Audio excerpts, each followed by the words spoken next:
Jamaah. Oh jamaah. Alhamdulillah. Tepuk tangan lagi dong dengan semangat. Kita masih di Islam Itu Indah. Begitupun jamaah yang ada di rumah. Pastinya masih semangat ya. Masya Allah tabarakallah. Tema kita masih sama. Yuk sama-sama kita jaga rumah tangga agar tidak hancur. Kita lanjutkan lagi. Ustadz Syam izin Ustadz. Dalam rumah tangga apalagi setiap orang, suami, istri pengen ngasih yang terbaik. Akhirnya mereka belajarlah. Belajar agama, belajar ngaji. Dan mungkin ada juga beberapa rumah tangga yang guru ngajinya itu beda-beda Ustadz.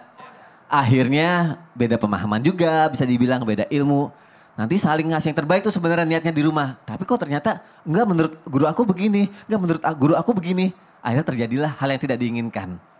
Itu sering terjadi Ustadz. Nah baiknya gimana Ustadz Syam? Silakan. Sampai guru kami Habib Utsman, Ustadz Maulana, para alim ulama yang dimuliakan Allah Subhanahu wa taala yang ada di rumah. Al-Qur'an surah Ali Imran ayat 20. A'udzu billahi minasy syaithanir rajim.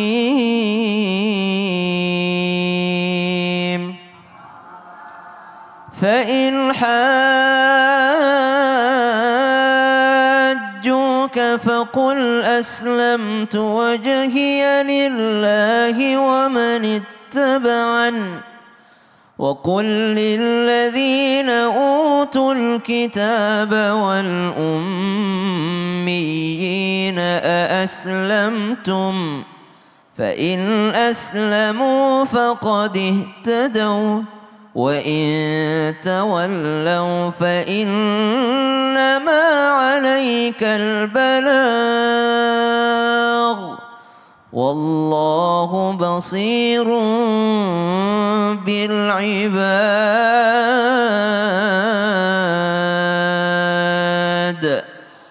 Allahumma arhamna bil Quran. Ada ayat dalam Al-Quran surah Ali Imran tadi sebelumnya disebutkan al-baghyu. Al-baghyu itu ada sifat merasa lebih baik, merasa lebih pintar, merasa lebih pantas. Subhanallah. Sehingga kadangkala terjadi dalam rumah tangga. Seorang laki-laki bilang sama istrinya, ar-rijalu qawwamun 'alan nisa. Laki-laki pemimpin. Saya lebih pantas nih ngatur semuanya. Kamu diam aja sebagai perempuan.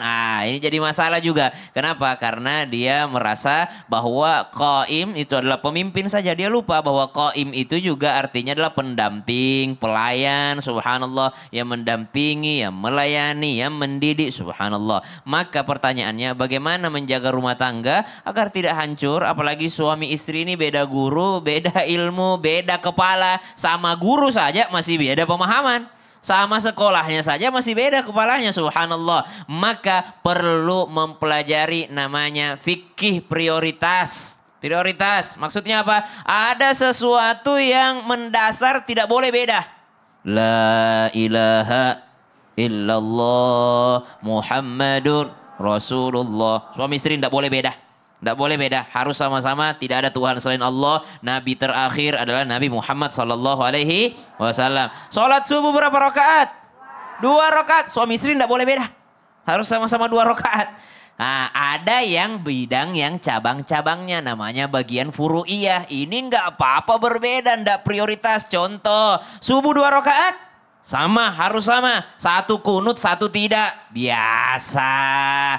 Ulama fikih saja berbeda. Sama-sama ada dalilnya. Sama-sama sholat maghrib 3 rakaat. Sama-sama sholat maghrib 3 rakaat. Sama-sama sholat duhur 4 rakaat. Sama-sama. Sama-sama tahiyat pakai sholawat. Sama-sama. Tapi sholawatnya beda. 1 pakai sayyidina, 1 tidak sayyidina. Sama-sama ada dalilnya. Namanya furu'iyah, cabang. Biasa saja berbeda. Maka jangan sampai yang cabang-cabang ini menyebabkan kerusakan di inti-intinya. Gara-gara 1 kunut, 1 tidak kunut, akhirnya berantem. Subhanallah. Gara-gara hal yang tidak penting ataupun bukan sesuatu yang berbahaya, dibahas terus. Akhirnya menyebabkan sesuatu yang utama terlupakan. Yang cabang-cabang dia ingat. Dia sibuk memperbaiki cat rumahnya. Harus warna ini, harus warna ini. Dia lupa bahwa rumahnya ini sudah dimakan rayap bawahnya. Subhanallah. Yang inti-inti terlupakan, yang cabang-cabang dia sibuki. Baik, Masya Allah. Terima kasih Ustaz Syam untuk penjelasannya. Tepuk tangan dong untuk guru-guru kita, Masya Allah, tabarakallah. Karena sejatinya kan kita sama-sama belajar kan pasti ingin ngasih yang terbaik ya. Jangan sama-sama akhirnya sama-sama belajar jadi saling berantem. Nauzubillah min dzalik. Kita lanjutkan lagi. Habib Utsman, izin Bib. Ya, Khair. Ada seseorang yang saking cintanya, Bib. Saking rumah tangganya gak mau hancur. Akhirnya dia jadi posesif banget sama pasangannya. Segala hal diposesifin. Itu boleh gak, Bib? Mohon penjelasannya Habib Usman, silakan. Ya akhir afwan Ustaz Maulana Sam, Mas Soni. Bismillahirrahmanirrahim. Allahumma salli ala Sayyidina Muhammad wa ala ali Sayyidina Muhammad. Apabila kalian memiliki rumah tangga yang berharap akan kebaikan, keberkahan dan ridhonya Allah Subhanahu wa taala, maka ikutilah aturan Al-Qur'an dan hadis. Kembali kepada Al-Qur'an dan kembali kepada hadis. Apabila diperbolehkan sama Al-Quran, diperbolehkan sama hadis, jalankan. Apabila tidak diperbolehkan dalam Al-Quran dan hadis, maka tinggalkan. Allah berfirman dalam Al-Quran, Ya ayyuhalladzina amanu istanibu katsiran minaz-zanni inna ba'da zanni ismun wala tajassasu. Ingatlah hai orang-orang yang beriman, jauhilah prasangka buruk. Jauhilah prasangka buruk. Dan janganlah kalian memata-matai pasangan kalian. Dan perilakulah baik kalian terhadap pasangan kalian. Kalau misalkan, pasangan saya ini punya track record yang buruk. Boleh gak saya misalkan memantau, dia pergi kemana? Ayo share lokasi, fotoin, videoin. Kalau pasangan kamu nyaman, silakan. Kalau kamu butuh kenyamanan, silakan. Share live location bila perlu. Istri nyaman di rumah, suami juga tenang di luar. Itu berarti suami yang berharap keluar dari rumahnya dijaga oleh istrinya. Gak mampir kemana-mana, gak maksiat, gak berbuat dosa. Dan tentunya wajib bagi seorang istri menjaga suaminya agar apa? Agar jauh daripada kemaksiatan dan dosa.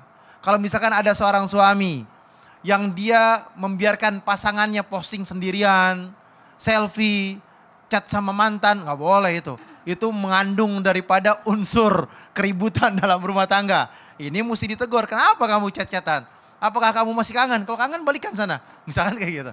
Nah intinya seperti itu. Jadi mananya adalah apa? Menjaga jangan sampai terjadi sebuah keributan. Jangan sampai terjadi sebuah fitnah.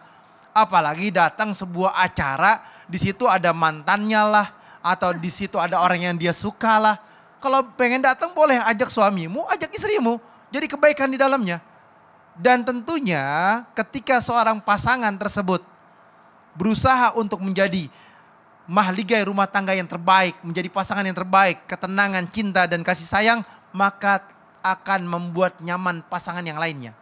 Dari kalimatnya, dari kata-katanya, perilakunya, perbuatannya. Contoh, dia keluar rumah izin sama istrinya, atau misalkan istri keluar rumah izin sama suaminya. Ketika sama-sama izin, maka insya Allah berkah. Ketika keluar, share live location, udah sampai kasih tahu alhamdulillah perjalanannya seperti ini, cerita. Ini Masya Allah. Terus misalkan apa lagi? Oh ada yang telepon, ini ada perempuan yang telepon, atau ada laki-laki yang telepon saya. Cerita, atau langsung blok juga gak jadi masalah. Gak perlu cerita lagi, tapi sudah di blok. Menjauhi hal-hal yang buruk. Gak foto, gak nampilkan di media sosial, takut jadi fitnah. Atau chat di media sosial, bisa jadi fitnah. Dia jaga, dia lindungin. Sehingga apa? Sehingga Mas Soni aman sama istrinya. Kok saya? Itu tadi bukan saya. Itu pertanyaan buat jamaah yang ada di rumah. Gitu, Masya Allah. Tepuk tangan dong untuk Habib Usman. Masya Allah, tabarakallah. Baru datang langsung ditodong saya. Enggak, cie.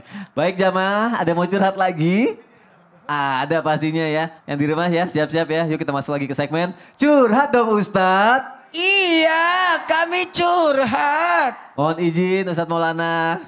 Habib lagi ya, Habib. Siapa ya? Mau curhat boleh angkat tangannya, coba.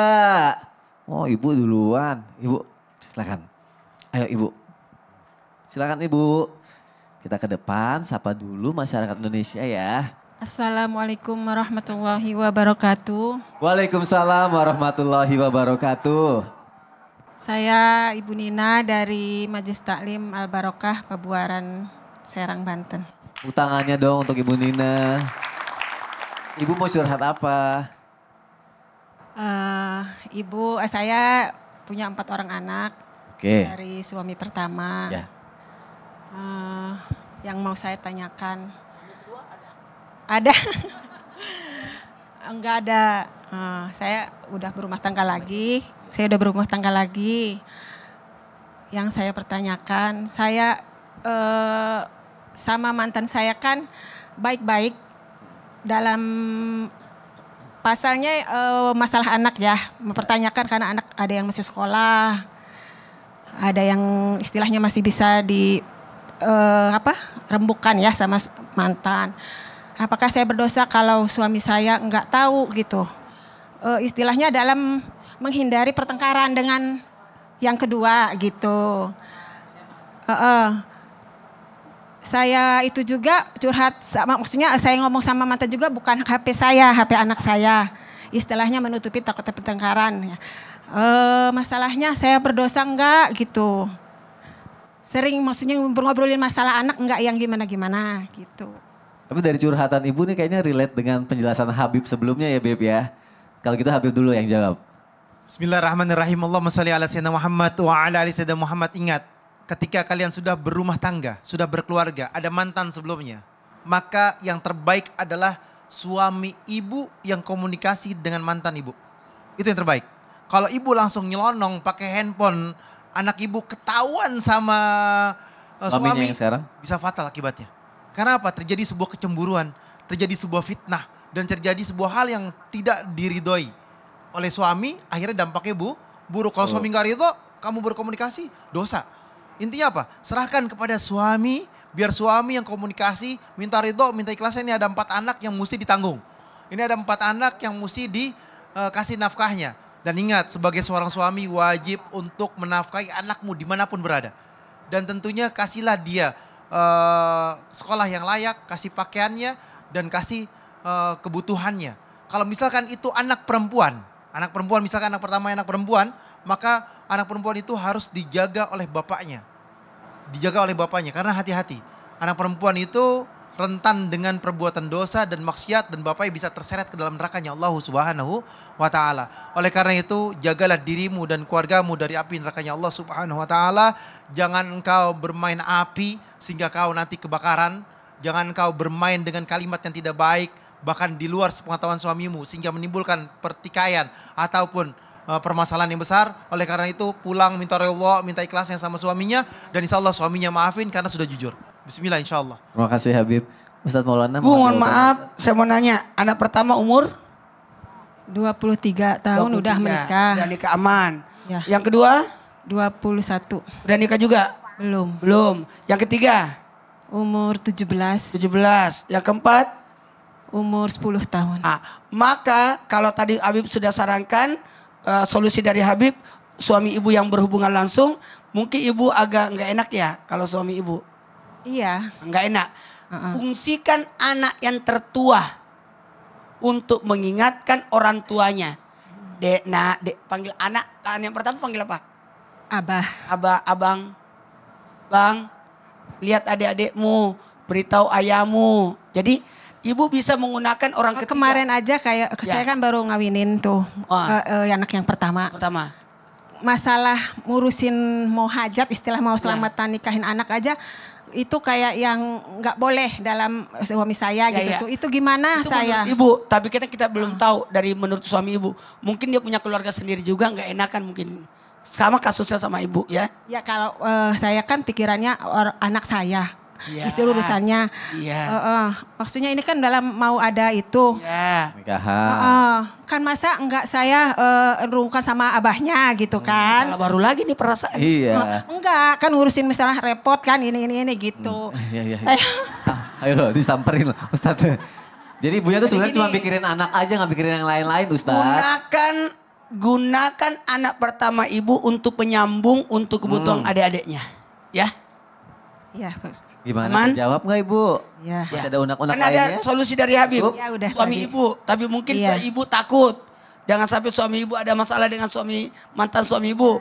Maka gunakan anak pertama ibu. Karena udah dewasa apalagi sudah berumah tangga. Ya. Baik, Alhamdulillah. Semoga ini bisa menjadi jawaban terbaik ya. Masya Allah, tabarakallah. Ibu terima kasih sudah datang. Jamaah semuanya terima kasih sudah datang. Jamaah yang ada di rumah terima kasih sudah menyaksikan Islam itu Indah. Insya Allah besok kita ketemu lagi ya. Wassalamualaikum warahmatullahi wabarakatuh. Waalaikumsalam warahmatullahi wabarakatuh.